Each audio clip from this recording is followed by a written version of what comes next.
Un Boeing 737 emerge de la base de una tormenta masiva, a 2.400 metros de altitud, enfrentándose a un escenario apocalíptico. Ambos motores están apagados y todos los sistemas eléctricos han fallado.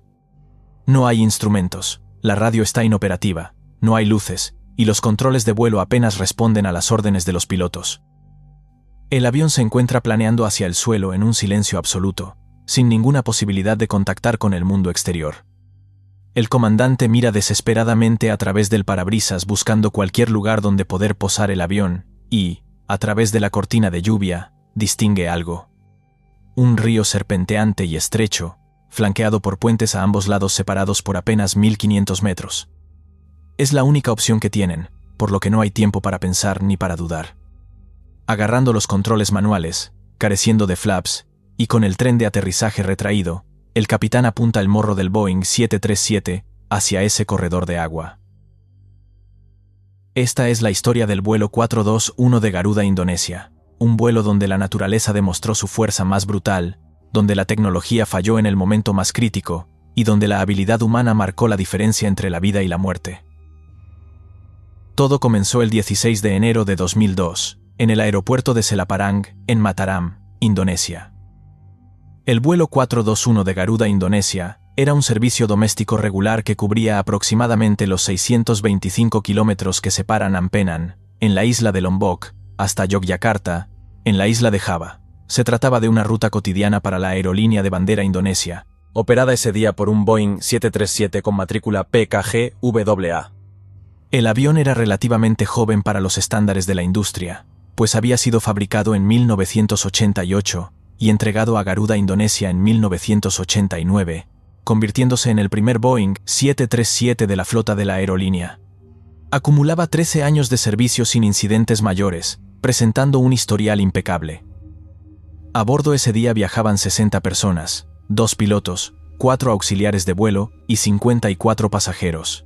La tripulación de vuelo era excepcionalmente experimentada, encabezada por el capitán Abdul Rozak, de 44 años, quien acumulaba 14.020 horas de vuelo totales. De esas, 5.086 las había realizado en el Boeing 737, por lo que conocía el avión al dedillo, y había volado esa ruta docenas de veces. Le acompañaba el primer oficial Harry Gunawan, de 46 años, quien tenía 7.137 horas de vuelo totales, y, aunque el informe final no especifica cuántas de esas horas eran en el 737, su experiencia general era indudable. Eran profesionales curtidos, acostumbrados a lidiar con el clima tropical impredecible de Indonesia, pero lo que les esperaba ese día iba más allá de cualquier experiencia previa. Indonesia es un archipiélago de más de 17.000 islas esparcidas a lo largo del Ecuador, un paraíso tropical que depende críticamente del transporte aéreo para conectar sus comunidades dispersas. Pero ese mismo clima tropical que hace del país un destino turístico, también lo convierte en uno de los lugares más peligrosos para volar durante ciertos meses del año. Enero cae en plena temporada de lluvias, siendo el mes pico para la formación de tormentas eléctricas en Indonesia. Y no se trata de tormentas normales, sino de sistemas masivos y violentos con corrientes ascendentes y descendentes que pueden destrozar un avión, acompañadas de granizo del tamaño de pelotas de golf y precipitaciones tan intensas que los motores a reacción simplemente no pueden procesarlas. Ese 16 de enero, el pronóstico meteorológico indicaba condiciones relativamente claras con chubascos y tormentas aisladas entre las 9 y las 12 de la mañana, hora UTC. Se trataba de información general, y no había nada que indicara un peligro específico en la ruta planeada. Lo que nadie sabía es que se estaba formando una supercélula, un núcleo tormentoso masivo, exactamente en la trayectoria del vuelo 421. Era una tormenta monstruosa, de las que se estudian en los libros de meteorología, y de las que los pilotos hacen todo lo posible por evitar. Pero para evitar algo, primero tienes que verlo, y ahí es donde empezó el problema. A las 8 de la mañana y 32 minutos, hora UTC, el vuelo 421 rodó por la pista de Selaparang y despegó sin novedad bajo un cielo parcialmente despejado. No hubo nada fuera de lo común. La tripulación inició el ascenso hacia el nivel de vuelo 310. Su altitud de crucero planificada a 9.400 metros.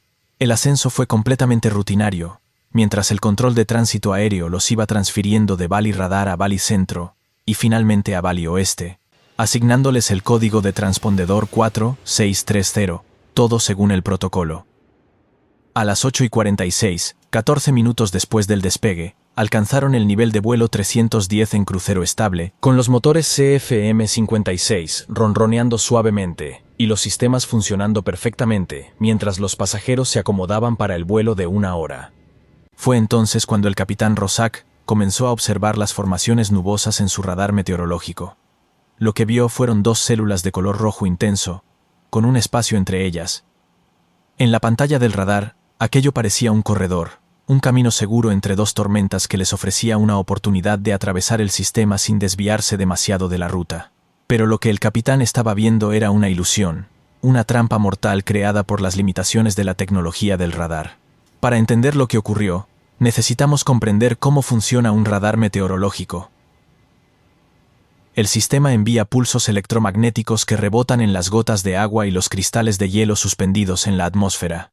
La cantidad de energía que regresa determina la intensidad de la precipitación, y esa información se muestra en la pantalla con códigos de color: verde para lluvia ligera, amarillo para moderada y rojo para intensa. Aunque es simple en teoría, cuenta con una limitación crítica conocida como atenuación. Cuando la precipitación es extremadamente densa, el pulso del radar no puede penetrarla, ya que la energía se absorbe o se dispersa antes de poder atravesar la tormenta. Esto significa que detrás de una cortina de lluvia extraordinariamente intensa, el radar no muestra nada y aparece como espacio vacío. Para un piloto sin entrenamiento específico en interpretar imágenes de radar, eso parece un corredor despejado y un camino seguro, cuando en realidad es lo contrario. Es el corazón de la tormenta, la parte más peligrosa donde la precipitación es tan brutal que el radar literalmente no puede verla. Eso es exactamente lo que le ocurrió al vuelo 421. Lo que la tripulación interpretó como 2 células separadas con un espacio entre ellas, era en realidad una sola supercélula masiva, y ese aparente corredor despejado era el núcleo de la tormenta, la zona más letal. El informe final de la investigación reveló un detalle adicional preocupante. El ángulo de inclinación del radar estaba ajustado a 0 grados durante el descenso, lo que significaba que la antena apuntaba directamente al horizonte en lugar de hacia abajo. En un descenso, esto puede hacer que el radar pierda información crucial de las nubes que están por debajo del avión. Si la tripulación hubiera manipulado el ángulo de inclinación para barrer el suelo durante el descenso, habrían sido conscientes de los riesgos asociados con la trayectoria de vuelo elegida. Pero no lo hicieron, y el informe también reveló por qué. El entrenamiento en interpretación de imágenes de radar meteorológico no era formal en Garuda, Indonesia, dándose solo durante el entrenamiento de vuelo inicial, sin recurrencia ni actualización. Los pilotos aprendían lo básico, y luego dependían de su experiencia personal. La experiencia del capitán Roszak era extensa, pero en este caso particular jugó en su contra porque confiaba en lo que veía, y lo que veía era engañoso. El primer oficial contactó con Bali Oeste, y solicitó un cambio de rumbo a 300 grados para evitar las formaciones nubosas, lo cual fue aprobado. La tripulación también fue instruida a descender del nivel de vuelo 310 al nivel de vuelo 280, debido a tráfico en sentido opuesto, volando a nivel de vuelo 290. Todo ello formaba parte de la rutina y el protocolo estándar, y no había nada que indicara que estaban a punto de tomar una decisión que pondría en peligro mortal a todos a bordo. Incluso mientras se preparaban para volar entre las 2 células aparentes, la tripulación era consciente de que iban a experimentar turbulencia, por lo que no eran imprudentes. Sabían que iba a ser un tramo complicado, pero confiaban en que el avión podía gestionarlo. Así que tomaron las precauciones estándar, ajustaron la velocidad de penetración de turbulencia a 280 nudos, activaron la señal de cinturones de seguridad, encendieron los motores en modo continuo y activaron el sistema antihielo. Todo se hizo según el manual y los procedimientos. Solicitaron descenso adicional al nivel de vuelo 190 y fueron transferidos al control de aproximación de Semarang, quienes aprobaron el descenso. Cuando la tripulación giró hacia el aparente corredor en el radar, comenzó una turbulencia severa, fuerte y violenta, haciendo que el avión se sacudiera de lado a lado. Pero los Boeing 737 están construidos para resistir turbulencia y la estructura aguantaría. Lo que no podían ver era lo que venía después. El radar meteorológico cambió para mostrar que toda el área frente a ellos estaba completamente cubierta de rojo. No había corredor, no había espacio, habían volado directamente al centro de la supercélula. El ruido dentro de la cabina aumentó dramáticamente hasta volverse ensordecedor por el sonido del granizo, golpeando el fuselaje como si miles de martillos aporrearan el metal. La lluvia era tan intensa que los limpiaparabrisas eran inútiles, y no se veía nada, mientras el cielo se oscureció completamente a pesar de ser pleno día. El avión continuó descendiendo hacia el nivel de vuelo 190, pero ahora estaba siendo golpeado sin piedad por la naturaleza en su forma más violenta. Fue entonces cuando las luces de la cabina parpadearon. Los pilotos notaron que algunos de sus sistemas eléctricos habían fallado y que los instrumentos secundarios se apagaron, quedando solo las indicaciones primarias de los motores funcionando. Confundidos, comenzaron a revisar rápidamente los sistemas preguntándose qué había fallado y por qué estaban perdiendo electricidad, hasta que se dieron cuenta de la horrible verdad. Ambos generadores habían dejado de funcionar porque ambos motores se habían apagado completamente, sufriendo un doble fallo de motor en plena tormenta a miles de metros de altitud. El Boeing 737 se había convertido en un planeador de 60 toneladas sin potencia, cayendo del cielo en silencio mientras era apaleado por granizo y lluvia torrencial. Lo que había ocurrido era esto. Los motores estaban ajustados en régimen de ralentí de vuelo cuando entraron en la precipitación extrema, un ajuste normal durante el descenso para reducir el consumo de combustible y el ruido. Pero en condiciones de precipitación severa, esto es mortal. Cuando un motor a reacción está en ralentí, la velocidad del ventilador frontal es relativamente baja, lo que significa que hay menos fuerza centrífuga para expulsar el agua y el granizo que entran en el motor. En lugar de ser lanzados hacia afuera por la rotación, el agua y el hielo pasan directamente al núcleo del motor. En condiciones normales, incluso con lluvia moderada, esto no es un problema ya que los motores están diseñados para gestionar cierta cantidad de agua. Pero lo que el vuelo 421 encontró no era lluvia moderada, sino una pared de agua mezclada con granizo en cantidades masivas, muy por encima de cualquier especificación de certificación. El agua inundó las cámaras de combustión de ambos motores simultáneamente, apagándolas y llamas. Los motores dejaron de producir empuje, y con ellos, se fueron los generadores que alimentaban todos los sistemas eléctricos del avión. El avión ahora volaba solo con la batería, y los pilotos no lo sabían todavía, pero esa batería estaba en muy mal estado. La tripulación inmediatamente reconoció la situación, y comenzó el procedimiento de emergencia para pérdida de empuje en ambos motores, un procedimiento que todos los pilotos de línea aérea conocen de memoria, y han practicado en simulador decenas de veces. Paso 1. Colocar los interruptores de arranque de motor en posición de vuelo, hecho. Paso 2. Mover las palancas de arranque de combustible a posición de corte. Hecho. Paso 3. Esperar a que la temperatura de los motores empiece a bajar. Paso 4. Devolver ambas palancas de arranque a ralentí para intentar el reencendido. La lista de verificación incluye una nota importante. Si el avión está en precipitación intensa, los motores probablemente acelerarán a ralentí muy lentamente, por lo que hay que tener paciencia y no apresurarse. La tripulación ejecutó el procedimiento, y en el primer intento, los motores giraron pero no arrancaron debido a que la precipitación seguía siendo demasiado intensa, y las cámaras de combustión continuaban inundadas, por lo que no había forma de que las llamas se mantuvieran. El avión continuó descendiendo, y los pilotos esperaron un minuto, como indica el procedimiento, antes de realizar un segundo intento. El resultado fue el mismo. Los motores no arrancaron. El Boeing 737 seguía cayendo, funcionando ahora solo con la energía de la batería, y con todos los sistemas no esenciales apagados automáticamente para conservar energía, dejando la cabina en penumbra con los únicos instrumentos funcionando siendo los más críticos. La tripulación sabía que el tiempo se agotaba, ya que sin los generadores de los motores la batería no duraría mucho, y, si ésta se agotaba, perderían absolutamente todo, los instrumentos y los controles asistidos por electricidad, quedando volando completamente a ciegas. Decidieron intentar arrancar la unidad de potencia auxiliar, conocida como APU, que es básicamente un pequeño motor de turbina en la cola del avión que genera electricidad. Si podían arrancarlo, tendrían energía eléctrica de nuevo, y podrían seguir intentando reiniciar los motores principales con algo más que la batería. El primer oficial inició el procedimiento de arranque de la APU, y en ese momento, todas las luces de la cabina se apagaron. Se produjo una pérdida total de energía eléctrica, porque la batería se había agotado completamente. El Boeing 737 ahora era un tubo de metal cayendo del cielo sin ningún sistema eléctrico funcionando, sin radio, sin instrumentos, sin luces y sin nada. La investigación posterior reveló lo que había ocurrido con la batería. Durante las pruebas, se descubrió que una de las celdas de la batería de níquel-cadmio tenía un nivel de electrolitos significativamente más bajo que las demás, lo que causaba un almacenamiento insuficiente de carga eléctrica. Además, La batería tenía 22 voltios cuando debería haber tenido 24, una diferencia aparentemente pequeña, pero crucial en una situación de emergencia donde cada voltio cuenta. El problema se remontaba a procedimientos de mantenimiento inadecuados, ya que durante una inspección posterior al accidente, se encontró que el sensor del termostato en la batería estaba severamente corroído y faltaba por completo. La corrosión había ocurrido mucho antes del accidente, y no fue causada por la inmersión en el río. Esa batería defectuosa significó la diferencia entre tener una oportunidad de recuperar el avión y no tener ninguna. Si la batería hubiera estado en buen estado, quizás habrían podido arrancar la APU. Con la APU funcionando habrían tenido electricidad, y con electricidad habrían podido seguir intentando reiniciar los motores. Pero no fue así.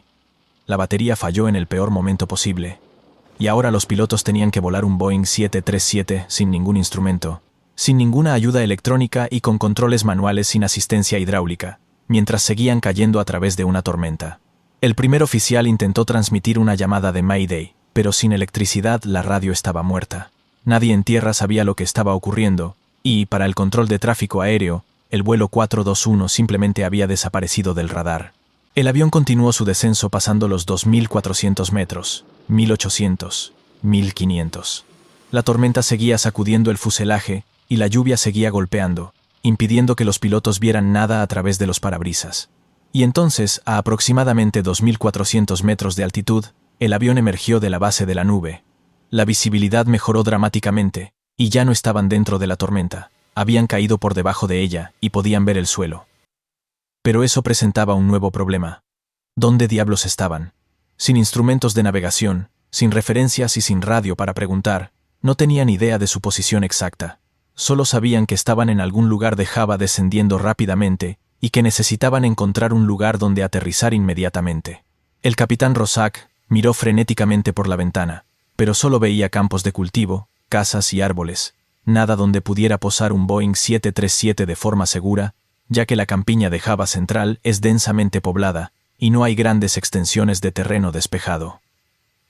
Y entonces lo vio, un río serpenteando a través del paisaje, el río Bengawan Solo, el río más largo de Java. No era ancho ni particularmente profundo, pero era su única opción, el único lugar donde tenían alguna posibilidad de poner el avión en el suelo sin estrellarse directamente contra edificios o montañas. Sin mejores alternativas, el capitán decidió que iban a amarar en el río. Le dijo al primer oficial que hablara con las auxiliares de vuelo y les informara que prepararan el procedimiento de aterrizaje de emergencia. El primer oficial se levantó y fue a la puerta de la cabina para explicarles la situación, tras lo cual las auxiliares inmediatamente comenzaron a preparar a los pasajeros. Mientras tanto, el capitán seguía pilotando el avión herido hacia el río, teniendo que juzgar perfectamente la velocidad y el ángulo de descenso.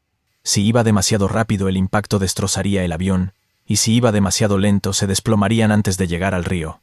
Sin motores, sin flaps y sin controles hidráulicos completos, el capitán solo tenía su experiencia y sus instintos, usando el ángulo de ataque del avión para controlar la velocidad y la tasa de descenso. Nariz arriba para frenar y reducir el descenso, nariz abajo para mantener la velocidad. Era pilotaje puro, de la vieja escuela, sin automatización ni asistencia. Solo un piloto con sus manos en los controles y 60 vidas dependiendo de él. Las auxiliares informaron que todos los pasajeros habían sido preparados y la cabina estaba lista, momento en el que el capitán se aseguró de que su teléfono móvil estuviera encendido y en su bolsillo, pues sin radio sería la única forma de comunicarse con el mundo exterior después del aterrizaje, si sobrevivían. El río se acercaba rápidamente y el capitán tenía que hilar muy fino, pues el Bengawan Solo no es muy ancho en esa zona, y había 2 puentes de hierro cruzando el río, separados por apenas 1.500 metros. El capitán apuntó entre los 2 puentes, sabiendo que era su única ventana.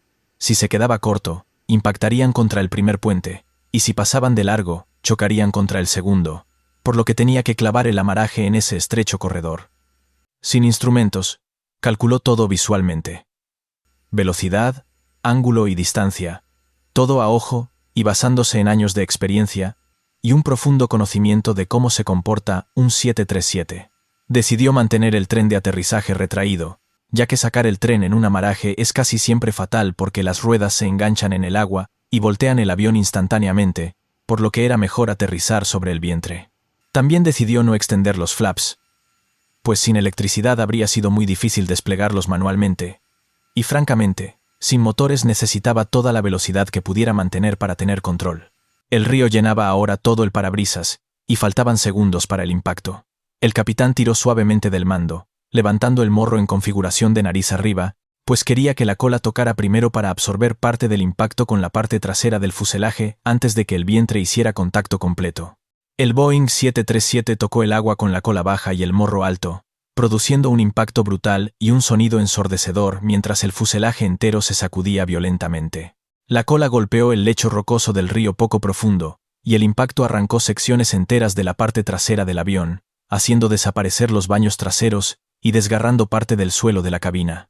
Las dos auxiliares de vuelo sentadas en la parte trasera sufrieron el peor impacto y fueron arrojadas al río mientras el suelo debajo de ellas simplemente dejaba de existir.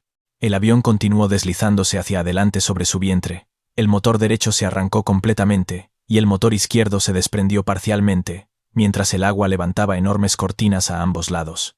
50 metros, 100 metros, 200 metros. El avión iba frenando, pero seguía moviéndose rápidamente hasta que, finalmente, se detuvo. El Boeing 737 se asentó sobre su vientre en el agua poco profunda, con las alas y las superficies de control en gran parte intactas y el fuselaje parcialmente sumergido, pero flotando. No había fuego ni explosión. Habían sobrevivido al impacto. Las auxiliares de vuelo en la parte delantera del avión reaccionaron instantáneamente. Solo había dos salidas utilizables, la puerta de servicio delantera y posiblemente una salida sobre el ala, ya que la parte trasera del avión estaba completamente destrozada. La segunda auxiliar de vuelo abrió la puerta de servicio delantera. El tobogán inflable se desplegó automáticamente, y los pasajeros comenzaron a salir en orden, bajando por el tobogán hacia el agua poco profunda del río. Los lugareños que vivían cerca del río, pescadores, agricultores y residentes de aldeas cercanas, vieron el avión descender, y todos corrieron hacia el lugar del accidente. Lo que vieron fue extraordinario. Un Boeing 737 entero sentado en el río, en gran parte intacto, con gente evacuando ordenadamente. Los aldeanos inmediatamente comenzaron a ayudar, sacando a los pasajeros del agua y ayudando a los heridos a llegar a la orilla. Los pasajeros y sus pertenencias personales fueron temporalmente alojados en una casa vacía cerca del río y los heridos fueron transportados en vehículos disponibles a la clínica más cercana. Después de la evacuación, el capitán Rosak usó su teléfono móvil para contactar con la torre de Yogyakarta e informarles del aterrizaje de emergencia y la ubicación, permitiendo que el equipo de rescate oficial llegara aproximadamente 2 horas después para llevar a todos los pasajeros y tripulantes restantes a un hospital. Las dos auxiliares traseras fueron encontradas en el río detrás del avión con heridas graves, y una de ellas, tristemente, no sobrevivió, siendo la única fatalidad. 12 pasajeros sufrieron heridas de diversa consideración, 2 auxiliares de vuelo resultaron heridas, y la tripulación de vuelo también sufrió lesiones menores. Pero 46 de las 60 personas a bordo salieron con heridas leves o ninguna. En un accidente donde todo había salido mal, donde habían perdido ambos motores y toda la electricidad, donde habían tenido que amarar en un río estrecho sin ningún sistema funcionando, la tripulación había logrado salvar 59 vidas. Era nada menos que milagroso. El Comité Nacional de Seguridad del Transporte de Indonesia, NTSC, inició inmediatamente la investigación con muchas preguntas. ¿Por qué los motores se apagaron? ¿Por qué los intentos de reinicio fallaron? ¿Por qué se perdió toda la energía eléctrica? ¿Se podría haber evitado esto? Las respuestas fueron complejas y revelaron múltiples fallos sistémicos. Sobre el radar meteorológico y la atenuación, como ya hemos discutido, la tripulación fue víctima del fenómeno de atenuación, volando directamente hacia lo que parecía un corredor despejado, cuando en realidad era el núcleo de una supercélula. El ángulo de inclinación del radar estaba en 0 grados durante el descenso, lo que limitó aún más su capacidad de evaluar correctamente la tormenta. El informe fue muy claro al señalar que el entrenamiento en interpretación de radar meteorológico en Garuda, Indonesia, no era formal, dándose solo durante el entrenamiento inicial de vuelo sin recurrencia ni actualización, por lo que los pilotos aprendían lo básico, y luego dependían de la experiencia personal, lo cual era completamente inadecuado. Sobre la ingesta de agua y granizo, los motores se apagaron debido a la ingesta excesiva de agua y granizo. Cuando se analizó el encuentro meteorológico y se comparó con datos de incidentes previos de ingesta de granizo en motores CFM56, quedó claro que el granizo encontrado por el vuelo 421 excedió ampliamente el nivel de certificación actual para ingesta de granizo en motores turbofán. La precipitación fue tan intensa que estaba muy por encima de las capacidades certificadas del motor, incluso con las mejoras de hardware requeridas por directivas de aeronavegabilidad anteriores, los motores simplemente no podían gestionar esa cantidad de agua y hielo. Los motores estaban en configuración de ralentí de vuelo, cuando entraron en la precipitación severa, y, a ralentí, hay menos fuerza centrífuga para expulsar el agua y el granizo del núcleo del motor. Esto permitió que cantidades masivas de agua inundaran las cámaras de combustión simultáneamente, apagando ambos motores. El manual de operaciones del 737 aconsejaba aumentar la potencia de los motores al volar en precipitación moderada a intensa, ya que esto aumenta la velocidad del ventilador y crea más fuerza centrífuga para expulsar agua. Pero la tripulación estaba en descenso con motores en ralentí cuando entraron en la tormenta, y para cuando se dieron cuenta de la severidad de la situación, ya era demasiado tarde. Sobre los intentos de reinicio, la tripulación intentó reiniciar los motores al menos 2 o posiblemente 3 veces siguiendo el procedimiento correcto, pero los intentos fallaron porque el avión todavía estaba en precipitación extrema. Las cámaras de combustión seguían siendo termodinámicamente insuficientes para mantener la combustión, ya que el agua seguía inundando los motores más rápido de lo que podía evaporarse. El informe señaló que si la tripulación hubiera esperado hasta salir completamente de la precipitación antes de intentar los reinicios, habrían tenido más posibilidades de éxito. Sobre la batería defectuosa, este fue quizás el fallo más crítico. Durante las pruebas posteriores al accidente, se descubrió que la batería de níquel-cadmio tenía una celda con electrolito bajo, lo que causaba almacenamiento insuficiente de carga eléctrica, teniendo 22 voltios en lugar de los 24 requeridos. El sensor del termostato estaba severamente corroído y faltaba por completo, no por la inmersión en el río, sino por mantenimiento inadecuado durante mucho tiempo antes del accidente. Si la batería hubiera estado en condiciones óptimas con 24 voltios completos, los pilotos habrían tenido más tiempo y más energía para intentar arrancar la APU y reiniciar los motores, pero la batería defectuosa eliminó esa posibilidad. Sobre la APU y la secuencia de arranque, el informe también señaló que la tripulación intentó arrancar los motores principales antes de intentar arrancar la APU. Si hubieran arrancado la APU primero, habrían tenido energía eléctrica del generador de la APU, lo que habría ayudado enormemente en los intentos de reinicio de los motores.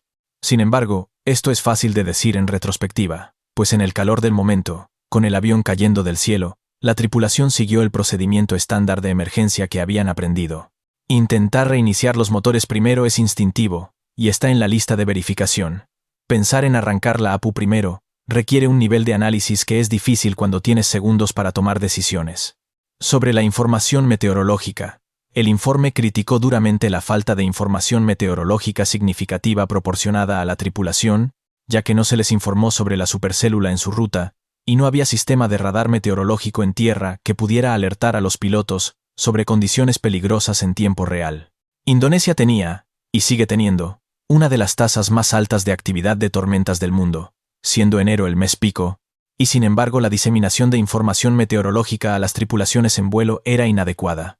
La investigación produjo varias recomendaciones de seguridad cruciales. Procedimientos de reencendido en precipitación. Se recomendó al fabricante del motor que proporcionara un procedimiento específico para reencendido en vuelo, mientras el avión aún está en precipitación, ya que el procedimiento existente asumía que el avión estaría fuera de la precipitación antes de intentar el reencendido, lo cual no siempre es realista. También se recomendó proporcionar una velocidad aérea objetivo específica durante un procedimiento de reinicio de motor dual, para maximizar las posibilidades de un reencendido exitoso mientras se mantiene el control del avión. Entrenamiento en radar meteorológico.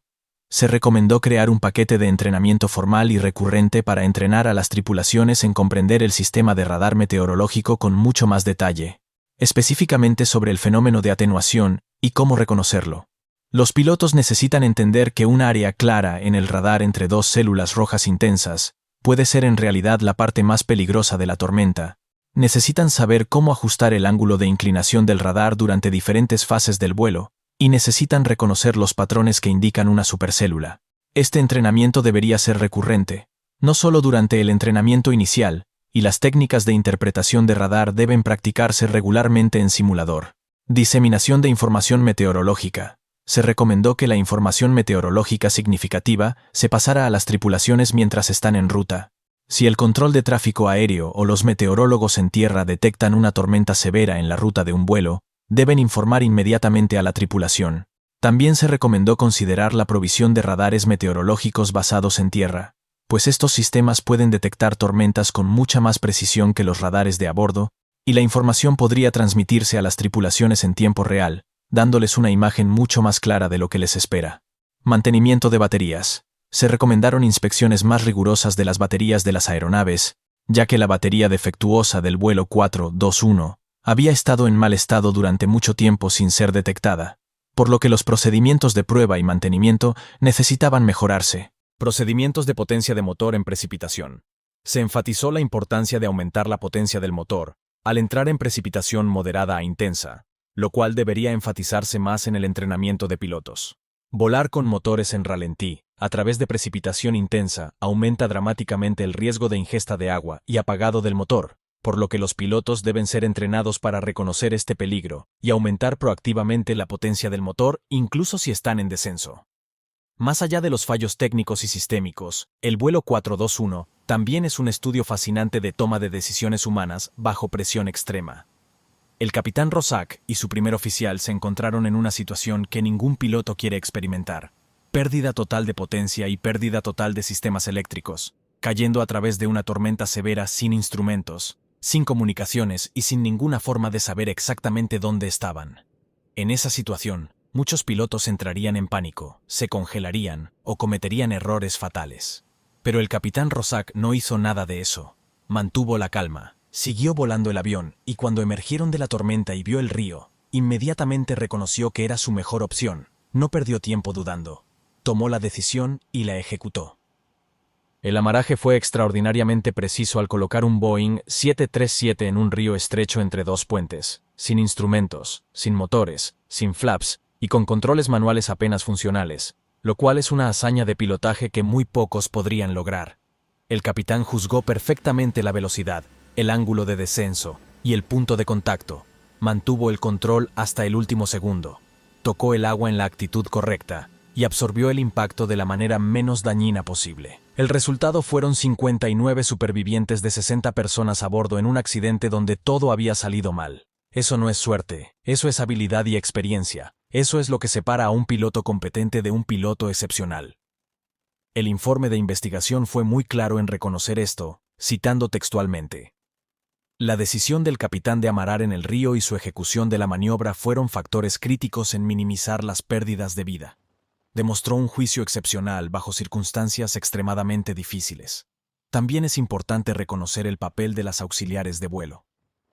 Cuando se les informó que iban a realizar un aterrizaje de emergencia en un río, no entraron en pánico e inmediatamente comenzaron a preparar a los pasajeros. Repasaron las posiciones de emergencia, se aseguraron de que todos tuvieran sus cinturones abrochados, identificaron las salidas utilizables y prepararon a los pasajeros para el impacto. Cuando el avión golpeó el agua, las dos auxiliares delanteras reaccionaron instantáneamente abriendo la puerta y desplegando el tobogán, comenzando la evacuación de manera ordenada y eficiente. Las dos auxiliares traseras no tuvieron la misma suerte.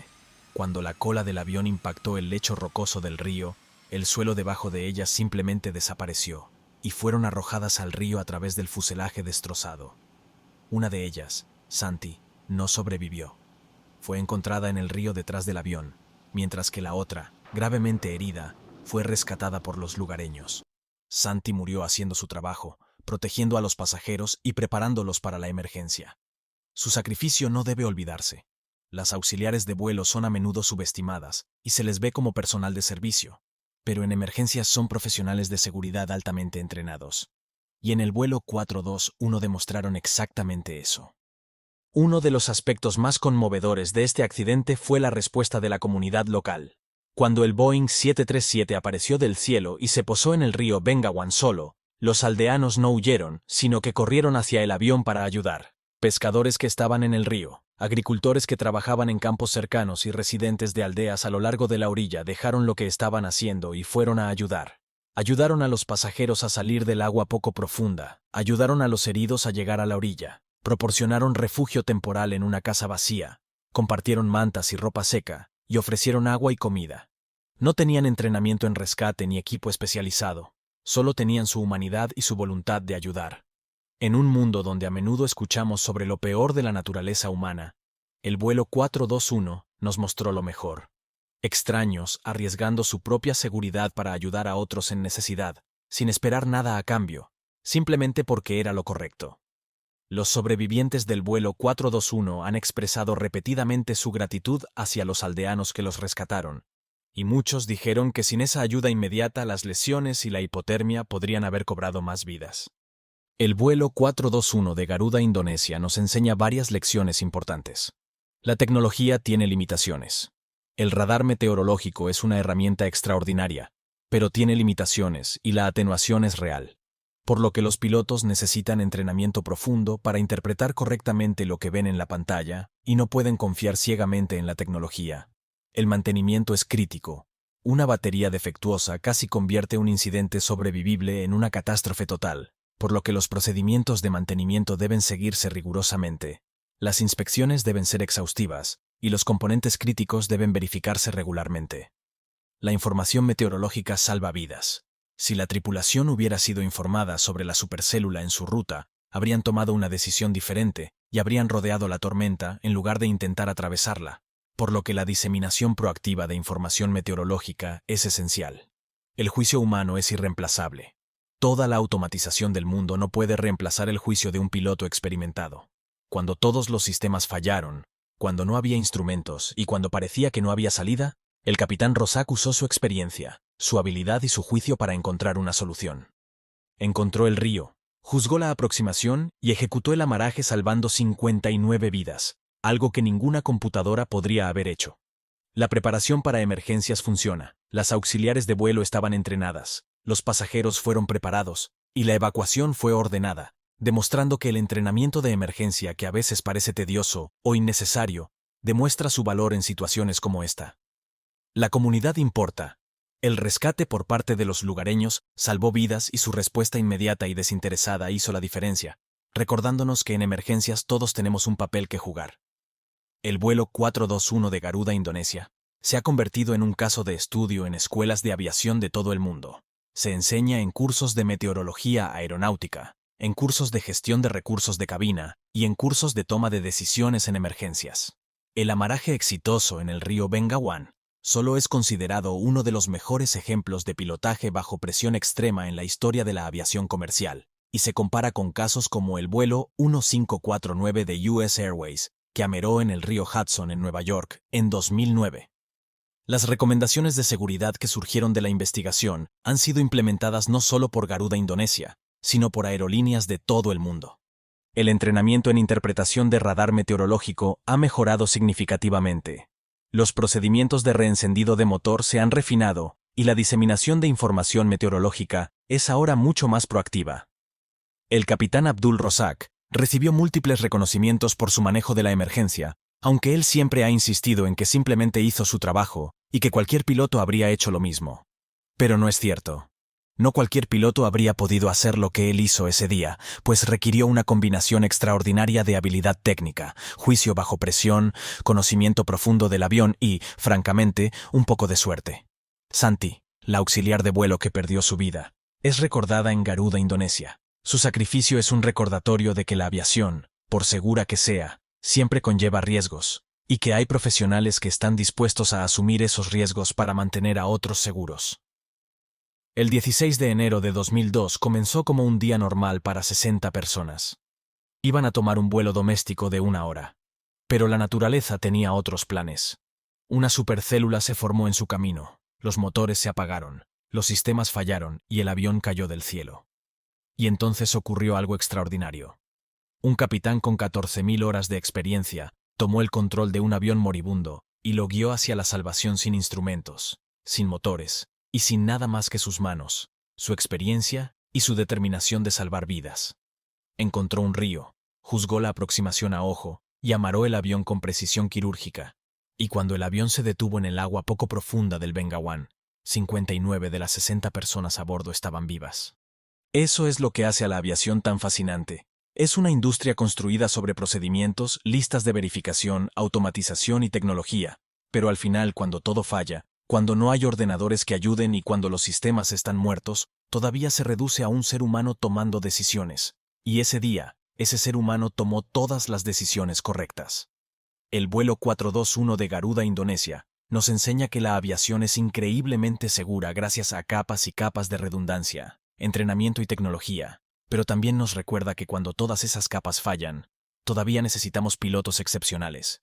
Pilotos que pueden volar sin instrumentos, que pueden tomar decisiones en segundos, que pueden mantener la calma cuando el mundo se está desmoronando a su alrededor, y que pueden encontrar soluciones donde parece que no hay ninguna. El capitán Roszak fue uno de esos pilotos, y gracias a él, 59 personas llegaron a casa ese día. Esa es la historia del vuelo 421 de Garuda, Indonesia. Un recordatorio de que en aviación la habilidad humana todavía importa, y que incluso cuando todo sale mal y parece que no hay esperanza, un piloto excepcional puede hacer la diferencia entre la vida y la muerte. 15 de enero de 2009. Aeropuerto de La Guardia, Nueva York. Un Airbus A320 de la compañía US Airways se prepara para un vuelo con destino el Aeropuerto Internacional de Seattle-Tacoma, realizando escala en Charlotte, Carolina del Norte.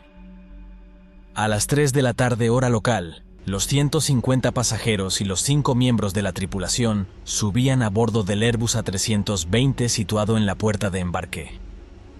En cabina realizaban los preparativos mientras esperaban la confirmación de la torre de control para iniciar el rodaje a la pista de despegue asignada. Realizaron la demostración de emergencia y se aseguraron de que todo estaba en orden. El avión era un Airbus A320-214, propulsado por 2 motores turbofan CFM International 565B4P. La tripulación estaba formada por el comandante Chelsea Sullenberger, Sully, de 57 años de edad. Se había formado en las Fuerzas Aéreas de Estados Unidos. Tenía acumuladas casi 20.000 horas de vuelo, de las cuales casi 5.000 horas fueron en el Airbus A320, y también contaba con experiencia en planeadores, además de ser formador en aviación. Este hecho sería clave en el desenlace de esta historia. Le acompañaba en cabina el primer oficial Jeff Skiles, de 49 años, y con más de 20.000 horas de experiencia en vuelo, aunque no muchas de ellas en el A320. El resto de la tripulación estaba formado por las azafatas Donna Dent, Doreen Welsh y Sheila Dale en la cabina de pasajeros. Una vez recibida la autorización de la torre de control, se dirigieron a la pista de despegue. A las 3:24 hora local, el Airbus A320 de US Airways, los 150 pasajeros y los 5 miembros de la tripulación se encontraban en la pista de despegue número 4. Era un día despejado, con apenas nubes en el cielo y vientos ligeros. Todo apuntaba que tendrían un vuelo sin complicaciones. El capitán Sully puso los motores a toda potencia, e inmediatamente el Airbus del vuelo 1549 de US Airways avanzaba a toda velocidad por la pista. El Airbus A320 alcanzó la velocidad de rotación y comenzó a elevarse. Finalmente despegaron del aeropuerto de La Guardia en Nueva York. Durante el despegue, todo marchó con normalidad, tanto que nada les hacía sospechar lo que estaba a punto de suceder. A los pocos minutos del despegue, se encontraban a unos 700 pies, en plena maniobra de ascenso. A las 3:25, el Airbus A320 de US Airways alcanzó los 2.800 pies de altura. Repentinamente apareció frente a la aeronave una inmensa bandada de gansos canadienses. El capitán Sully trató de esquivarlos, pero nada impidió que recibieran un gran impacto. Un gran estruendo resonó por toda la cabina. Lo único que tenían claro es que el sonido procedía del impacto de la aeronave con las aves que acababan de encontrarse de frente. Los gansos habían chocado contra el Airbus. Sin embargo, la tripulación aún desconocía si se habían producido daños y, en dicho caso, del alcance de los mismos. La duda rápidamente se despejó al aparecer en pantalla varios errores de advertencia. Mientras tanto, en la cabina de pasajeros, escuchaban fuertes golpes acompañados de un fuerte olor a combustible. Al observar a través de las ventanillas de la aeronave, varios pasajeros se percataron de que los motores se habían parado. En la cabina de los pilotos no tardaron en darse cuenta de que ambos motores habían sido afectados y se habían apagado. El capitán Sully tomó los mandos de la aeronave, mientras el primer oficial Skiles comprobaba la lista de verificación para tratar de reiniciar los motores. Mientras tanto, el Airbus A320 siguió ascendiendo hasta los 3.000 pies a una velocidad de 340 km por hora, unos 185 nudos. A partir de ese momento, comenzó el descenso en planeo, alcanzando una velocidad de casi 400 kilómetros por hora, unos 240 nudos. El primer oficial Skiles seguía intentando reiniciar los motores sin éxito. Se encontraban a unos 1600 pies de altura, cuando el capitán determinó que no lo conseguirían.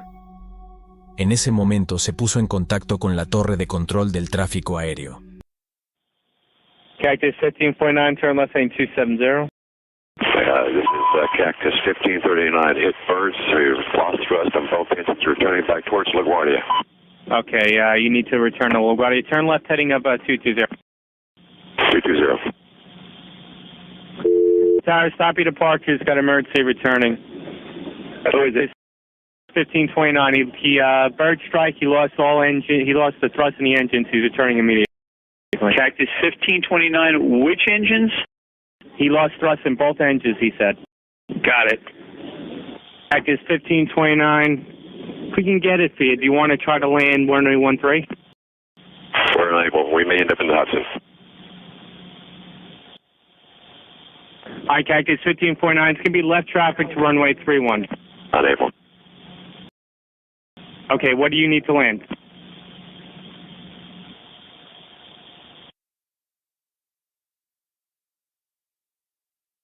Cactus 1549. Runway 4 is available if you want to make left traffic to runway 4. Idiot. I'm not sure we can make any runway. What's over to our right? Anything in New Jersey? Maybe Teterboro? Okay, yeah, off your right side is Teterboro Airport. Do you want to try to go to Teterboro? Yes. Teterboro, Empire. Actually, LaGuardia departure guy, emergency inbound. Hey, guys. Cactus 1529 over the George Washington Bridge. Wants to go to the airport right now. Wants to go to our airport. Check. Does he need assistance? Yes, it was a bird strike. Can I get him in for runway 1? Runway 1, that's good. Cactus 1529, turn right 280. You can land runway 1 at Teterboro. We can't do it. Okay, which runway would you like at Teterboro?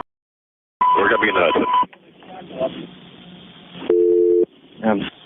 I'm sorry, say again, Cactus?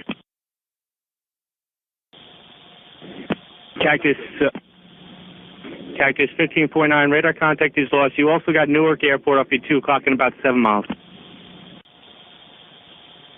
Eagle 54718, turn left heading 210. 210, 4718. I think he said he was going in the Hudson. Cactus 1529, you still on? Cactus 1529, if you can, you got runway 29 available at Newark up at 2 o'clock in 7 miles.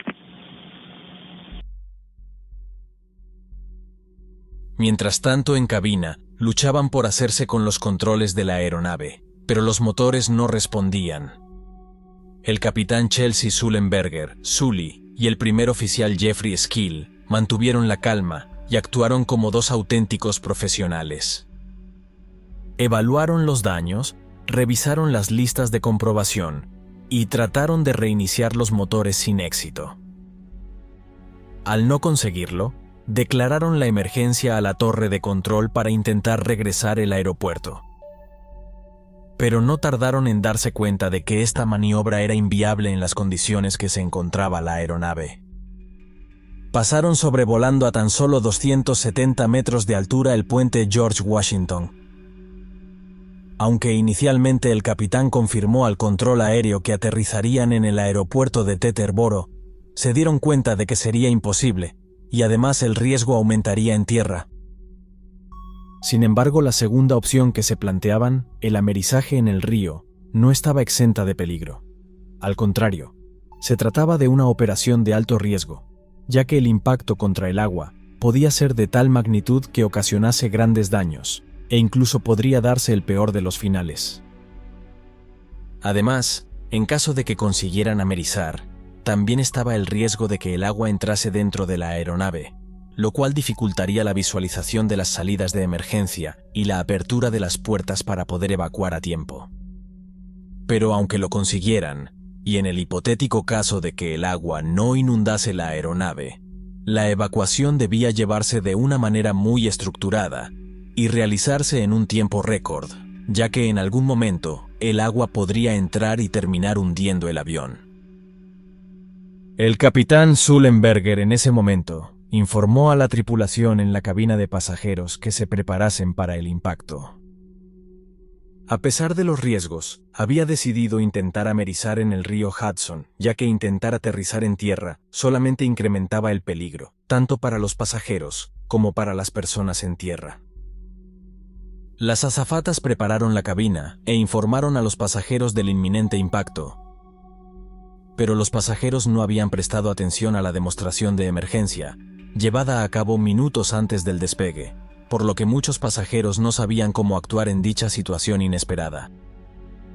Los controladores del tráfico aéreo alertaron a la Guardia Costera para que todos los barcos que se encontraban en el río Hudson estuvieran informados y pudieran ayudar en las labores de rescate. El avión seguía su descenso en dirección al Hudson, mientras toda la tripulación y los pasajeros estaban preparados para el impacto. Los últimos momentos parecían interminables, pero finalmente sobre las 3:31, hora local, el Airbus A320 del vuelo US Airways 1549 se acercaba al río a una velocidad de 140 nudos, unos 230 km por hora, y realizó un amerizaje sin motores sobre las heladas aguas del río Hudson. A pesar de que todos esperaban un fuerte impacto contra el agua, el amerizaje se produjo de forma suave. En la cabina de mandos, aún no sabían si el amerizaje había tenido éxito, ya que al impactar con el agua, este había salpicado por todo el parabrisas impidiendo visualizar la situación momentáneamente. Tras unos instantes, el capitán Sully y el primer oficial comprobaron que el avión se había detenido en el río y todo parecía en orden. Ambos se miraron de arriba a abajo para comprobar que ninguno de ellos estaba herido. En ese mismo instante, comprobaron que el agua fluía por el suelo de la aeronave, llegando a la altura de sus tobillos. Había que evacuar a los pasajeros inmediatamente, antes de que fuera demasiado tarde. Inmediatamente el capitán Sully acudió a la cabina de pasajeros y dio la orden para comenzar una inminente evacuación, ya que las heladas aguas del río Hudson comenzaban a entrar dentro del Airbus A320. La tripulación comenzó a evacuar a todos los pasajeros. Abrieron las 4 ventanas de emergencia sobre las alas y desplegaron la rampa hinchable en la puerta delantera derecha. La rampa de la puerta izquierda no se desplegaba, por lo que tuvieron que accionarla manualmente tirando de la palanca. Por si la situación no fuera lo suficientemente tensa, entraba agua por las puertas que estaban abiertas. Había un agujero en el fuselaje que permitía la entrada de más agua. Además, alguien abrió una de las puertas traseras de la aeronave, permitiendo que más agua entrase en el interior de la aeronave, dificultando así la maniobra de evacuación. Viendo que el nivel del agua estaba subiendo en el interior de la aeronave, las azafatas instaron a los pasajeros que seguían en la parte trasera del avión a no esperar en el pasillo central y saltar a través de los asientos para poder evacuar lo antes posible. Pero esto no era posible para todos ellos, ya que uno de los pasajeros se encontraba en silla de ruedas. También se encontraba a bordo una mujer que sostenía un bebé en brazos. Uno de los pasajeros se percató de esto y se hizo hueco entre el resto de pasajeros para proporcionarle ayuda. Finalmente, tras varios minutos de tensión, el capitán Sully se aseguró de que nadie quedase dentro del Airbus, completando totalmente la evacuación de todos los pasajeros y miembros de la tripulación. Realizar la evacuación en el menor tiempo posible era vital. No solo se trataba de salir de la aeronave, ahora se encontraban en medio del río Hudson a bajas temperaturas y con el riesgo de que la aeronave se acabase hundiendo. Había pasajeros esperando en las rampas de evacuación con el agua hasta las rodillas. Otros estaban en el agua con los chalecos salvavidas. Otros estaban en las propias alas del avión, y algunos, dominados por la tensión de la situación, se alejaron a nado por miedo al hundimiento de la aeronave o de una posible explosión. Cabe destacar que en esa época del año las temperaturas eran bajas y se encontraban a menos 7 grados centígrados, mientras que el agua estaba a unos 5 grados. Permanecer demasiado tiempo en contacto con el agua y con la temperatura del aire tan fría podía ocasionar la hipotermia de los pasajeros. Afortunadamente, los barcos de rescate no tardaron en llegar, ya que la torre de control había alertado a la guardia costera y a algunos barcos les había dado tiempo a acercarse a la zona del impacto. Rápidamente, 2 ferries comenzaron a recoger a los pasajeros. Poco después llegaron más barcos, incluidos los de la propia Guardia Costera de Estados Unidos. Por recomendación del capitán, recogieron primero a los pasajeros que se encontraban sobre las alas del Airbus. Después de 24 minutos de tensión, la evacuación se había finalizado por completo, trasladando a todos los pasajeros a los hospitales más cercanos. Mientras tanto, la cola del Airbus A320 del vuelo 1459 de US Airways se encontraba completamente sumergida en las aguas del río Hudson. A pesar de la magnitud del incidente, no hubo fallecidos. No obstante, 95 de los 155 ocupantes de la aeronave, entre pasajeros y tripulación, resultaron heridos leves, y 5 de ellos con heridas graves. Algunos de ellos tuvieron que recibir asistencia por hipotermia. Muchos de los pasajeros sufrieron posteriormente secuelas con flashbacks, insomnio, ataques de pánico, etc., incluido el controlador de vuelo que asistió en la emergencia. El avión, que se encontraba casi sumergido, fue remolcado fuera del agua y trasladado para realizar las investigaciones correspondientes. Al sacar el Airbus A320 fuera del agua, descubrieron que uno de los motores se había desprendido con el impacto del amerizaje. Posteriormente, este motor fue recuperado para su análisis. La primera evaluación realizada por la Junta Nacional de Seguridad en el Transporte, NTSB, indicó que el vuelo 1459 de US Airways perdió potencia tras el impacto de sus motores con un ave. Esta conclusión fue contrastada al analizar tanto las grabaciones de voz de la cabina como los datos de vuelo. Se descubrió que 2 días antes del incidente, el motor derecho de la aeronave experimentó una parada en el compresor. Sin embargo, este fue reparado con éxito al sustituir un sensor de temperatura defectuoso. Posteriormente, la Junta Nacional de Seguridad en el Transporte descubrió pruebas de daños causados por el impacto de un objeto blando en el motor derecho, junto con residuos orgánicos, incluyendo una pluma.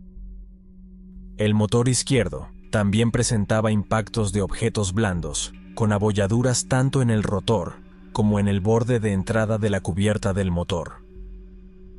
5 paletas guía de entrada de refuerzo estaban fracturadas y faltaban 8 paletas guía de salida. Ambos motores, a los que les faltaban grandes partes de sus carcasas, fueron enviados al fabricante para un análisis detallado. Más tarde, la aeronave fue trasladada a Kearney, Nueva Jersey. Los restos de aves encontrados en los motores fueron identificados mediante pruebas de ADN como procedentes de gansos canadienses, que normalmente exceden el peso que los motores están diseñados para soportar en caso de ingestión. La Junta Nacional de Seguridad en el Transporte utilizó simuladores de vuelo para evaluar la posibilidad de que el vuelo 1459 de US Airways hubiera podido regresar de manera segura al aeropuerto de La Guardia o desviarse a Teterboro.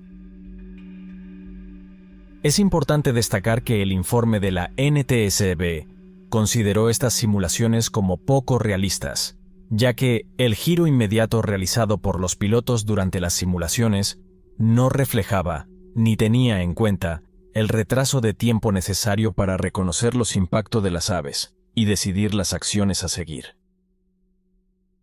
De los 13 intentos del simulador de regreso a La Guardia, solo 7 tuvieron éxito, y solo uno de los 2 intentos de llegar a Teterboro tuvo éxito. Una de las simulaciones a las que se añadió un retraso de 35 segundos para permitir la toma de decisiones adicionales no resultó exitosa.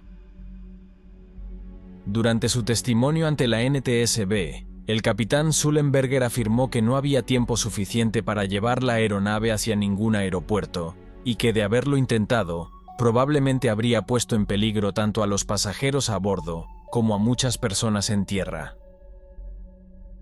La decisión del capitán Sullenberger fue la decisión acertada.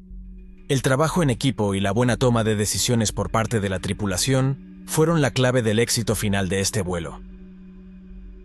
A raíz de este incidente, se llevaron a cabo mejoras en las aeronaves, incluyendo elementos útiles en caso de amerizaje, aunque la ruta no lo precise específicamente, y en la formación de los pilotos para aterrizajes en el agua, así como mejoras en las listas de comprobación en caso de emergencia.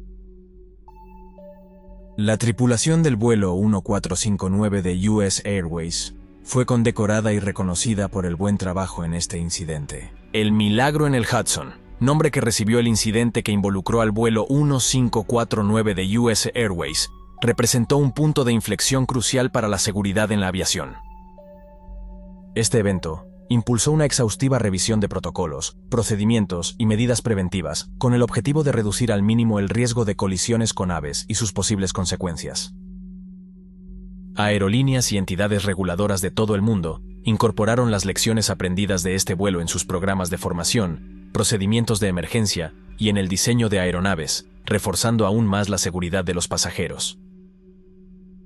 Uno de los resultados significativos del incidente del vuelo 1459 de US Airways fue una mayor conciencia acerca de las medidas para prevenir colisiones con aves.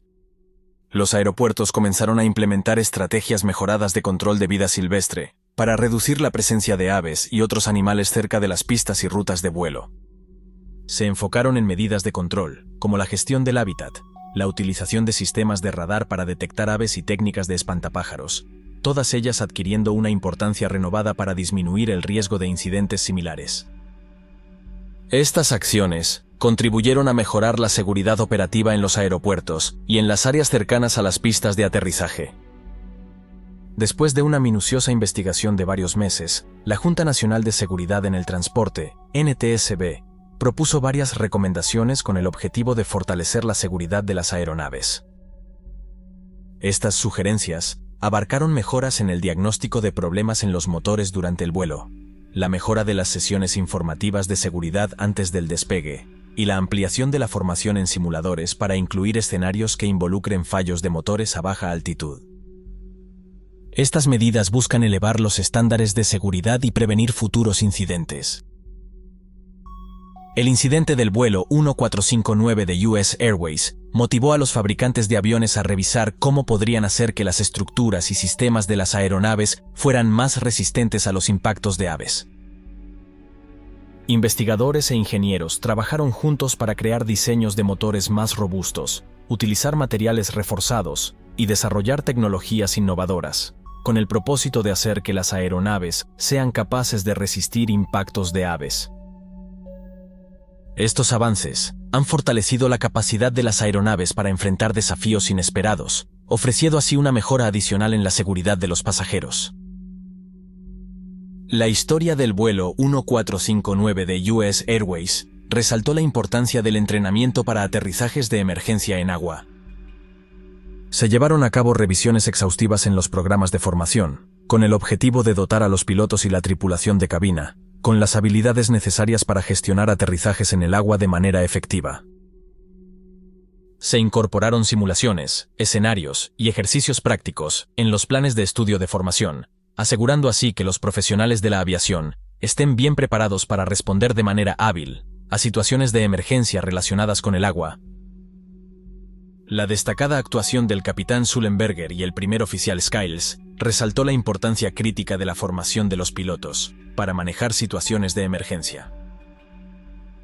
Las autoridades aeronáuticas y marítimas trabajaron conjuntamente para mejorar los procedimientos de coordinación en operaciones de rescate, asegurando respuestas rápidas y la integración efectiva de recursos.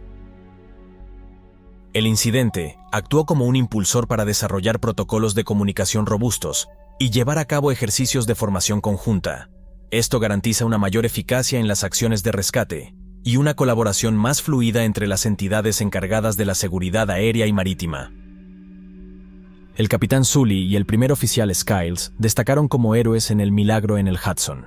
Su habilidad para mantener la calma en situaciones extremas y su rapidez de pensamiento frente a la adversidad demostraron la esencia de la importancia de los auténticos profesionales de la aviación.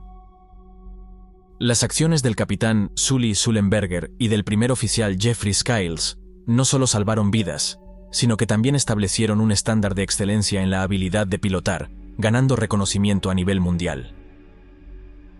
El capitán Sully fue condecorado con la Medalla de Maestría del Gremio de Pilotos y Navegantes Aéreos por su destacada contribución en el incidente del vuelo 1459 de US Airways.